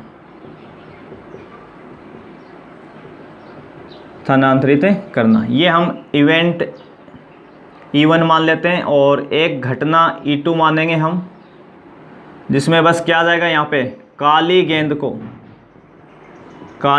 को थैले ए से थैले बी में। ये क्वेश्चन अपनी बुक का है भाई, पर उसमें थैला फर्स्ट और सेकंड लिखा हुआ है, थैले फर्स्ट से थैले सेकंड में इसने उसका नाम ए भी भर दिया बस यहाँ पे। और स्थानांतरित करना और एक घटना हम लेंगे ए, घटना क्या लेंगे ए, और उसकी कंडीशंस हम क्या लिखेंगे, निकाली गई गेंद क्या है, लाल है। निकाली गई गेंद कैसी है भाई, लाल है। और ये लाल हम कब निकालते हैं, जब आप बॉल पहले ट्रांसफ़र कर चुके होते हैं, ये ध्यान रखना है। और बी थैले से निकालेंगे। ये गेंद कौन सी थैले से निकालनी है, बी थैले से, कि थैले बी से निकाली गई गेंद लाल है, जो बी थैले से निकाली गई है। कौन से थैले से निकाली गई है? बी से। ट्रांसफ़र होने के बाद, ये हमें विशेष ध्यान रखना है। तो पहली घटना E1 क्या है? लाल गेंद को थैले ए से थैले बी में स्थानांतरित करना। यानी आप इसको इंग्लिश में जो स्टूडेंट है वो लिख सकते हैं, red ball is transfer from bag A to bag B. Red ball is transfer from bag A to bag B. E2 को क्या लिख सकते हैं? Black ball is transfer from bag A to bag B. और A को आप क्या मान सकते हो कि red ball is draw from bag B. Red ball is draw का मतलब निकालना, किससे? फ्रॉम बैग बी, यानी बैग बी से निकालना। तो आप उसको इवेंट को चेंज कर सकते हैं अपने जो काम की बातें हैं उसमें 4 वैल्यूज निकालनी होती हैं। एक तो हमें PE1 चाहिए भाई, एक PE2 की वैल्यू चाहिए, और एक PA/E1 की वैल्यू चाहिए, और एक PA/E2 की वैल्यू चाहिए। बस ये इंपॉर्टेंट चीज़ है। तो ये समझने के लिए मैं पहले लिख देता हूँ इधर। अपने पास जो 2 ही बैग हैं, एक तो बैग ए है और एक बैग बी है। बैग ए जो है उसकी खास बात क्या है? 4 रेड है और 3 रेड है, सॉरी कितनी है? 3 रेड और 4 ब्लैक हैं। और बी जो है उसमें 4 रेड है और 5 ब्लैक हैं। ये अपने पास है 3 4 और 4 5, ये स्थिति है। बैग जो ए है उसमें आर का मतलब रेड और बी का मतलब ब्लैक, यानी लाल और काली। तो देखो E1 क्या कहता है कि आपको एक लाल गेंद यानी रेड बॉल को ट्रांसफ़र करना है from bag A to bag B, यानी बैग ए से बैग बी के अंदर एक लाल गेंद को स्थानांतरित करना है। तो आप बैग ए से कितनी लाल गेंद निकाल सकते हो? 3 गेंद हैं तो 3 ही ट्रांसफ़र कर सकते हो भाई। और टोटल कितनी है बैग ए में? 3 और 4, 3 लाल हैं 4 काली, टोटल 7 हैं। तो इसके ट्रांसफ़र होने की प्रायिकता कितनी हो जाएगी? 3/7, क्योंकि हम 3 गेंद ही ट्रांसफ़र कर सकते हैं रेड। अब E2 का मतलब ब्लैक बॉल को ट्रांसफ़र करना है from bag A to bag B में। तो इसमें कितनी है अपने पास? काली गेंद, ब्लैक का मतलब काली, काली कितनी है? 4, तो हम 4 ही ट्रांसफ़र कर सकते हैं भाई। तो 4/7, क्योंकि टोटल 7 हैं। ये बात। अब A/E1 पे आते हैं। देखो क्वेश्चन थोड़ा कंफ्यूज करता है ये वाली कंडीशन में। A/E1, तो E1 क्या कहता है कि एक लाल गेंद यानी एक रेड बॉल को ट्रांसफ़र करना ए से बी में। तो हमने क्या किया, यहाँ से एक रेड बॉल उठाई और इसमें मिला दी भाई। ए बैग से एक रेड बॉल निकाली और किस में मिला दी? बैग बी में। बी में ऑलरेडी पहले से ही 4 रेड हैं और एक रेड आप और मिला रहे हो। तो टोटल कितनी हो गई? अब 5 रेड हो गई और 5 ही ब्लैक। तो टोटल गेंद कितनी हो गई? 10। फिर ए क्या कहता है कि जो आप रेड बॉल निकालेंगे बी से, वो हमें बैग बी से क्या निकालनी है? रेड बॉल निकालनी है। तो अब देखो एक बॉल आपने जब ट्रांसफ़र कर दी तो 5 रेड है और 5 ब्लैक है, और आपको क्या निकालनी है? Red ball. तो रेड कितनी है? 5, और टोटल कितनी है भाई? 10। तो 5/10 हो जाएगा।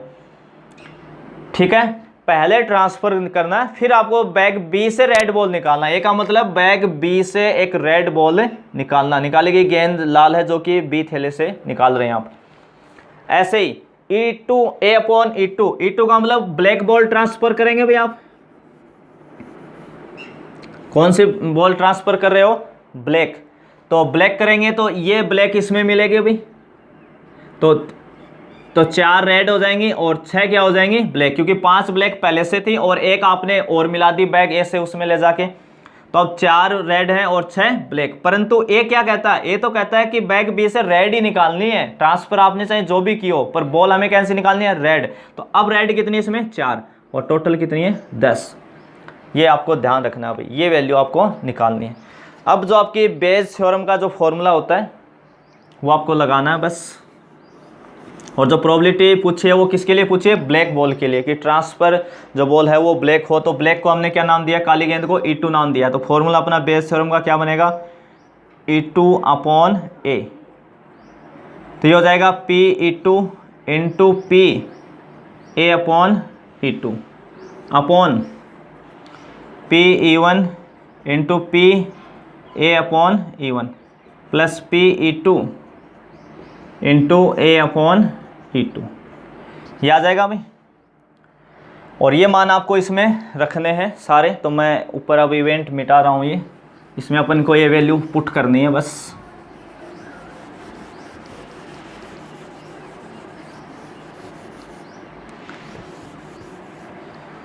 ठीक है भाई, ये वैल्यू अपन नहीं मिटाएंगे, नहीं तो अपने को वैल्यू पता ही नहीं रहेगा क्या थी, E1।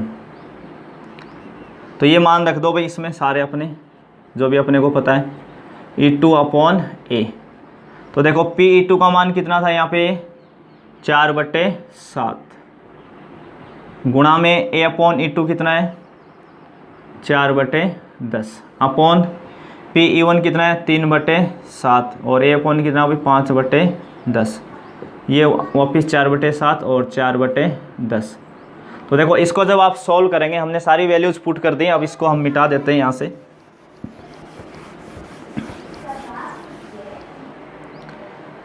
तो ऊपर देखो कितना हो जाएगा, ये 16/70 मल्टीप्लाई हो गए, और ये भी देखो 10 गुणा 7 70, 7 गुणा 10 यानी 70, 70 LCM आ जाएगा भाई।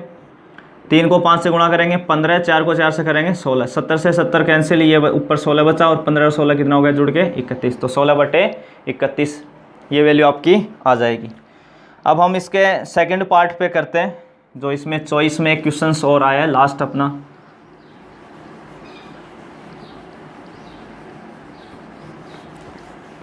सेकंड पार्ट पे तो इसमें जो दूसरा क्वेश्चन दिया है उसमें कहा कि एक ताश की 52 पत्तों की एक अच्छी प्रकार से फेंटी गई गड्डी है, उसमें से हम 2 पत्ते उत्तरोत्तर प्रतिस्थापन के साथ निकाले जाते हैं।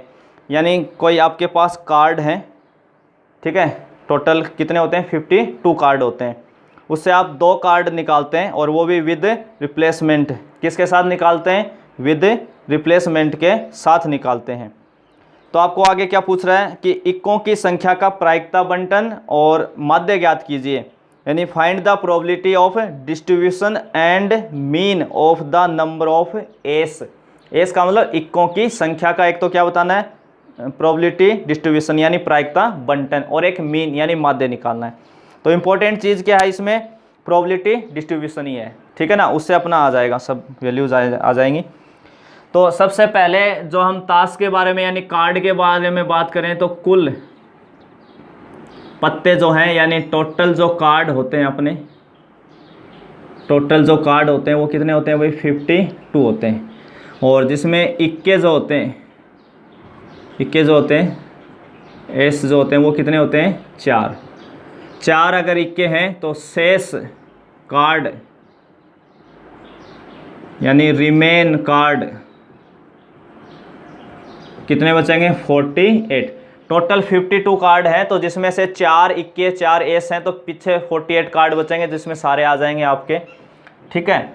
अब आपको यहाँ x लेट x को मानना है। x हम क्या मानेंगे, इक्कों की संख्या, क्योंकि इसी का प्रोबेबिलिटी डिस्ट्रीब्यूशन मांग रहा है भाई, प्रायिकता बंटन मांग रहा है किसका, इक्कों की संख्या का, इक्कों की संख्या, यानी इसको आप क्या लिख सकते हो, नंबर ऑफ एस, इक्कों की संख्या का। तब हम यहाँ हमेशा x की संभावित मान, पॉसिबल वैल्यूज लेते हैं कि x क्या क्या हो सकता है। तो ये डिपेंड करता है कि आप कितने कार्ड निकाल रहे हो। हम यहाँ 2 ही कार्ड निकाल रहे हैं, हो सकता है 3 कार्ड, इससे ज़्यादा नहीं पूछेगा कार्ड पे आपको, या तो 2 कार्ड या 3 कार्ड, या तो इक्के पे या बादशाह पे, बस 2 ही टाइप के क्वेश्चन हैं हमने। तो इसमें कितने कार्ड निकाल रहे हैं, 2। तो हम x की वैल्यू जो है वो 0 से स्टार्ट करते हैं, 0 से, 0 1 और 2।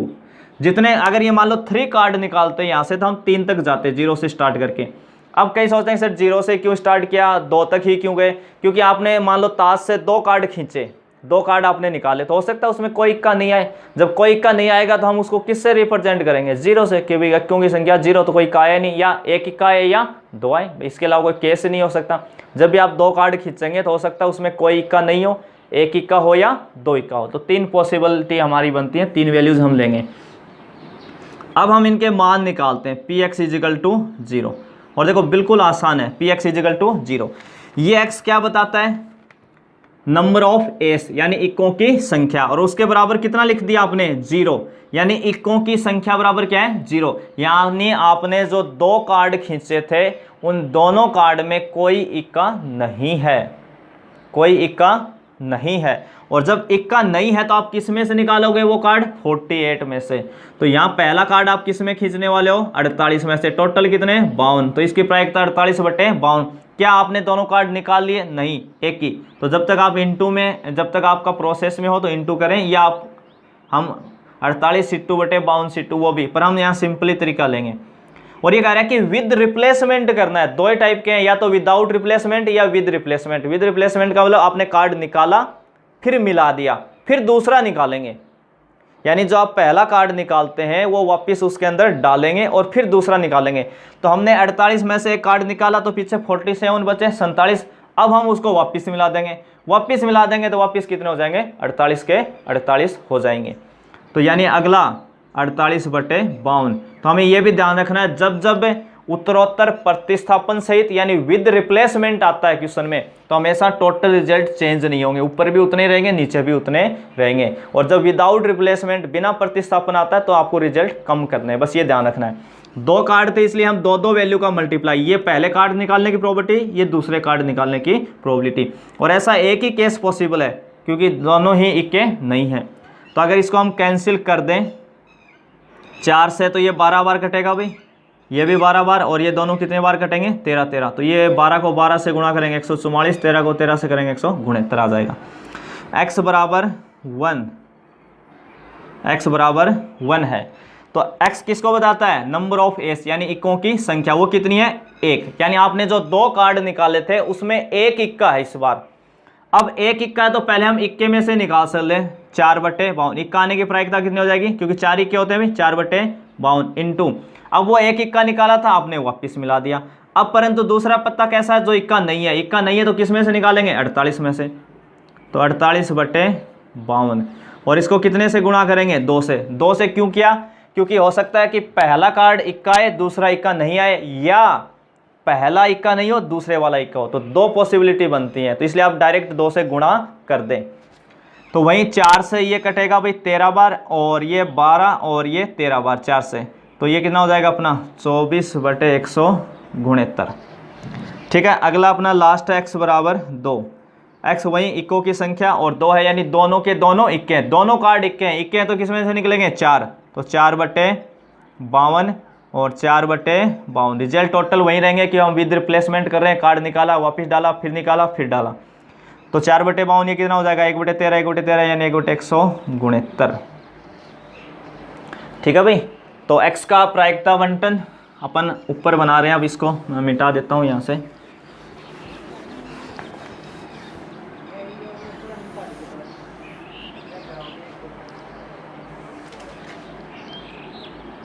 x का प्रायिकता बंटन, ठीक है, x का प्रायिकता बंटन। तो इसमें आप एक टेबल बनाएंगे, आप सबको पता है टेबल बनाते हैं, जिसमें ऊपर x नीचे px लिखते हैं। x की वैल्यू यहाँ रख देते हैं। आपने x के क्या क्या पॉसिबल वैल्यू ली थी, 0 1 2, और 0 पे कितना आया था 144/169, 1 पे कितना आया था 24/169, और ये कितना आया था 1/169। और इन तीनों का जो सम है वो हमेशा 1 होता है। आप चेक कर सकते हैं कि ये वैल्यू आपकी जो आई है सही है या गलत। तो अगर आपको चेक करना है तो आप इन तीनों को जोड़ लें। कौन कौन सी वैल्यू, 144/169, 24/169 और 1/169। अगर तीनों को जोड़ने पे 1 आता है तो बिल्कुल सही है आपकी वैल्यू। तो आप जोड़ भी सकते हैं। देखो 1 4 और 5 9 और 4 2 6 और 169/169 आएगा। अब इसमें इसने एक माध्य और पूछा, बस ये तो क्या है, किसका, probability distribution of x. X का प्रायिकता बटन को आप इंग्लिश में लिख सकते हैं प्रोबेबिलिटी डिस्ट्रीब्यूशन ऑफ एक्स। माध्य यानी मीन पूछा आपको, क्या पूछा है, मीन। और इसका फॉर्मूला क्या होता है अपना, बस सिग्मा पी आई एक्स आई। अब ये पी आई कौन होता है, इसी का नाम पी आई होता है भाई, पी एक्स का। और ये जो एक्स लिखते हैं इसका नाम क्या होता है, एक्स आई। सिग्मा का मतलब ऐड, समेशन का मतलब ऐड करना, जोड़ना। तो ये एक्स आई और ये पी आई, यानी इन दोनों का मल्टीप्लाई करके ऐड करते जाना है। तो 0 को गुणा किससे करेंगे, 144/169 प्लस 1 को किससे गुणा करेंगे, 24/169, और 2 को किससे गुणा करेंगे, 1/169। यानी ऊपर नीचे इनको गुणा करके बस ऐड करते जाना है। तो ये तो पूरा 0 भाई। तो 24/169 प्लस 2/169, तो कितना हो जाएगा भाई, ये 26/169 कितना आ जाएगा अपना, 26/169। और इसको और कैंसिल करना चाहो तो 13 से ये 2 बार कट जाएगा और ये 13 बार कट जाएगा। 13 दूनी 26, तो 2/13। तो पहले आप x माने, जिसके लिए आपको प्रोबेबिलिटी डिस्ट्रीब्यूशन बनाता है, फिर उसकी पॉसिबल वैल्यूज़ लें, फिर उसकी प्रोबेबिलिटी निकालें, फिर डिस्ट्रीब्यूशन बना दें और फिर मीन का फॉर्मूला अप्लाई कर दें। तो आप सभी का धन्यवाद।